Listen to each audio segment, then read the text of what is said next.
Bismillahirrahmanirrahim. Assalamualaikum warahmatullahi wabarakatuh. Perkenalkan, nama saya Puguh Setia Nugraha.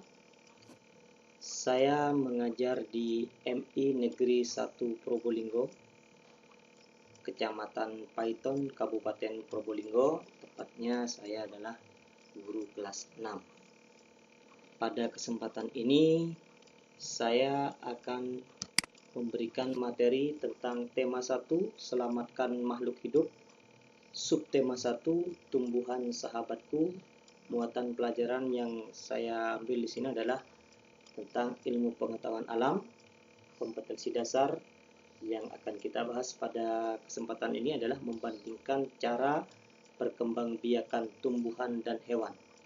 Indikator pertama yang akan kita bahas yaitu perkembangbiakan tumbuhan secara generatif dan vegetatif. Perkembangbiakan tumbuhan secara generatif. Perkembangbiakan generatif pada tumbuhan adalah terjadinya tumbuhan baru yang didahului dengan penyerbukan. Penyerbukan di sini adalah peristiwa jatuhnya serbuk sari yang mengandung sel kelamin jantan tepat di kepala putik yang mengandung sel kelamin betina. Peristiwa penyerbukan ini terdapat pada bunga. Jadi penyerbukan dapat terjadi pada tumbuhan yang memiliki bunga. Bentuk dan susunan bunga setiap jenis tumbuhan pasti berbeda-beda. Namun secara umum bagian-bagian bunga lengkap bisa kita lihat seperti ini.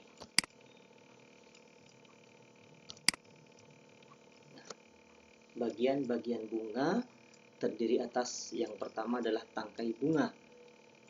Fungsinya apa tangkai bunga? Tangkai bunga berfungsi sebagai penghubung antara bunga dengan batang atau cabang tanaman. Kemudian kelopak bunga. Kelopak bunga di sini fungsinya adalah untuk melindungi bunga ketika masih kuncup. Kemudian ini ada benang sari, sel kelamin jantan, dan ini adalah kepala putik, sel kelamin betina.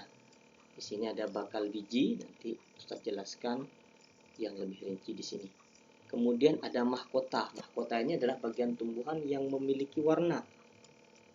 Tujuannya adalah untuk menarik perhatian serangga agar hinggap di bunga dan membantu proses penyerbukan.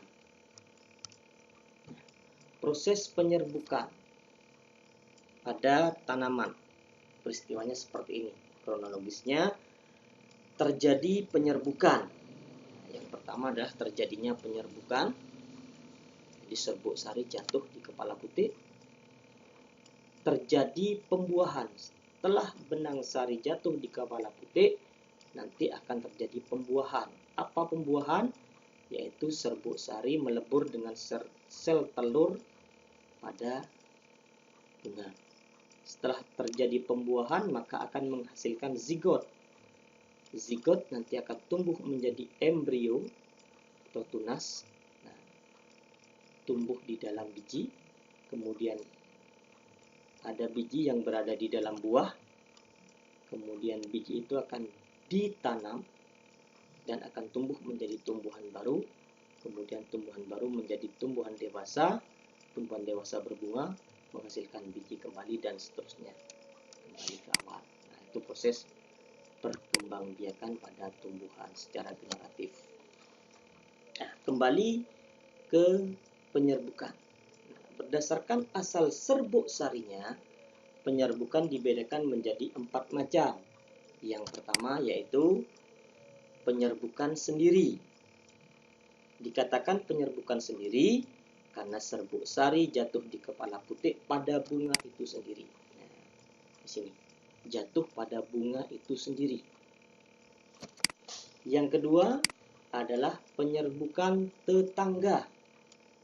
Dikatakan penyerbukan tetangga, serbuk sari jatuh di kepala putik bunga lain, tetapi kedua bunga itu masih dalam satu pohon. Seperti ini contohnya.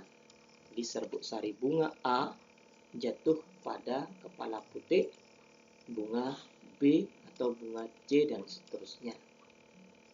Yang ketiga yaitu penyerbukan silang, yaitu serbuk sari jatuh di kepala putik bunga lain yang berbeda pohon tetapi masih satu jenis.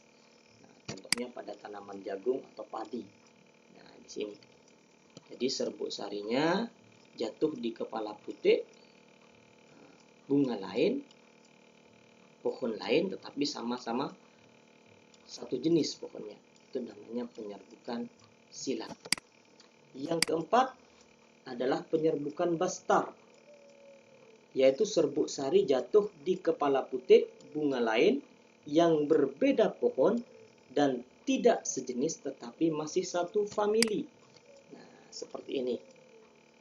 Berbeda. Nah, jenisnya sudah berbeda. Berbeda pohon, beda jenis, tetapi masih dalam satu famili. Contohnya pada tanaman yang ada di sekitar kita, yaitu cabai dan tomat. Itu bisa dilakukan penyerbukan bastar. Nah, sekarang macam-macam penyerbukan sudah kita pelajari berdasarkan asal serbuk sarinya. Kemudian berdasarkan alat atau sarana penyerbukannya dibedakan menjadi 4 macam juga. Yang pertama penyerbukan yang dibantu oleh binatang atau zogami. Kemudian yang kedua penyerbukan yang dibantu oleh angin yang biasa kita sebut dengan anemogami. Kemudian ada penyerbukan yang dibantu oleh air yang disebut dengan hidrogami, dan penyerbukan yang dibantu oleh manusia yang disebut dengan antropogami. Ini tentang penyerbukan. Sekarang kita lanjut. Tadi adalah perkembangbiakan tumbuhan secara generatif. Kita lanjut kepada perkembangbiakan tumbuhan secara vegetatif. Menjelaskan perkembangbiakan tumbuhan secara vegetatif. Nah, vegetatif di sini adalah cara perkembangbiakan tumbuhan yang terjadi tanpa melalui proses penyerbukan. Jadi individu baru berasal dari bagian-bagian tubuh induknya. Ada 2 jenis cara vegetatif, yaitu vegetatif alami dan vegetatif buatan. Vegetatif alami artinya terjadi tanpa campur tangan manusia. Sedangkan vegetatif buatan terjadi karena campur tangan manusia. Lanjutkan. Nah, ini perkembangbiakan vegetatif alami. Yang pertama adalah rizoma atau rimpang atau akar tinggal. Terjadi pada tumbuhan jahe, kencur, temulawak, lengkuas, dan lain sebagainya. Yang kedua adalah umbi lapis.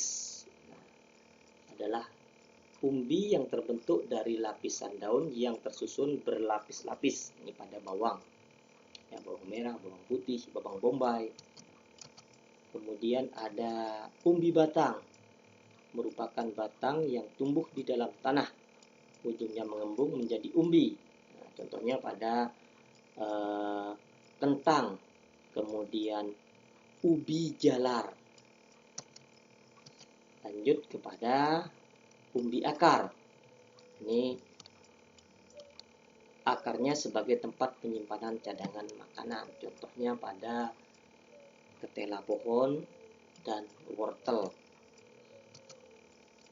Lanjut, yang kelima adalah tunas. Nah, tunas ini adalah bagian tanaman yang tumbuh dalam tanah di sekitar induknya.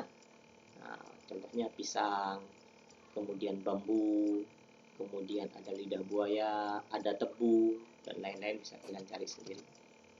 Kemudian yang keenam adalah tunas adventif. Ini tunas yang timbul atau muncul di tempat yang tidak seharusnya.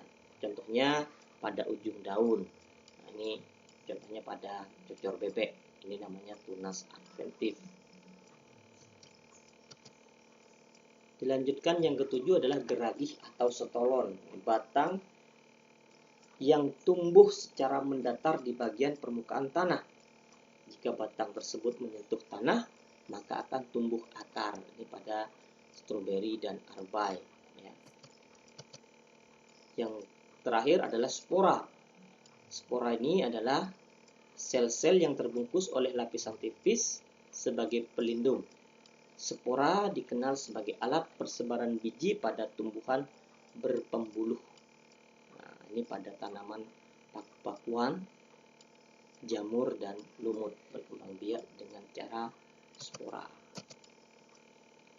Sekarang kita lanjutkan kepada perkembangbiakan vegetatif buatan, ya, melalui campur tangan manusia. Yang pertama adalah dengan cara mencangkok.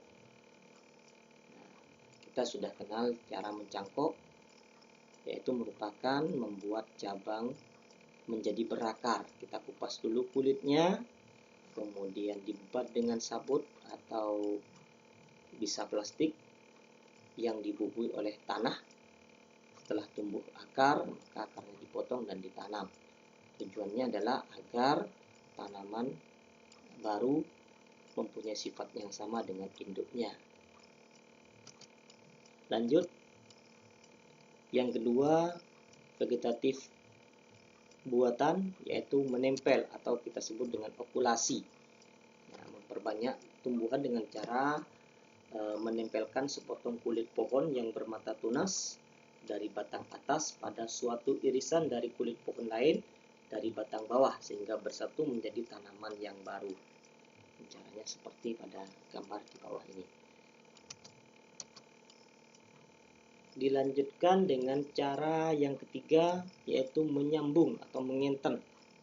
Nah, menyambung, menggabungkan batang bawah dan batang atas dua tanaman yang sejenis. Ini agar menggabungkan sifat-sifat unggul dari dua tanaman.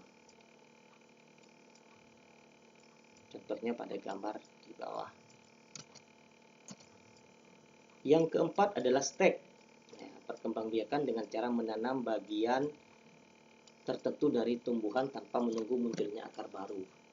Nah, di situ ada stek batang, ada stek daun. Stek batang bisa kita lakukan pada tanaman berkayu seperti ketela pohon, kemudian bunga bougainville, itu bisa kita lakukan stek batang. Stek daun pada tanaman samia. Yang terakhir adalah merunduk. Merunduk adalah salah satu teknik memperbanyak tanaman dengan membengkokkan cabang atau ranting ke dalam tanah dan ditimbun dengan tanah. Nah, seperti pada gambar. Itu adalah merunduk.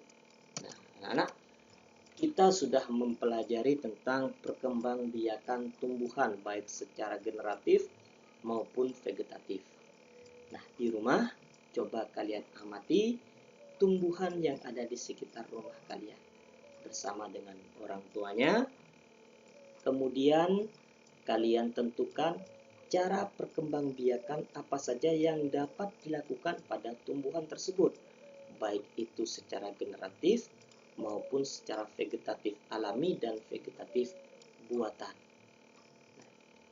Jadi kalian amati dan kalian bedakan tumbuhan mana saja yang bisa berkembang biak secara vegetatif alami, vegetatif buatan maupun secara generatif. Terima kasih, semoga bermanfaat. Saya akhiri. Assalamualaikum warahmatullahi wabarakatuh.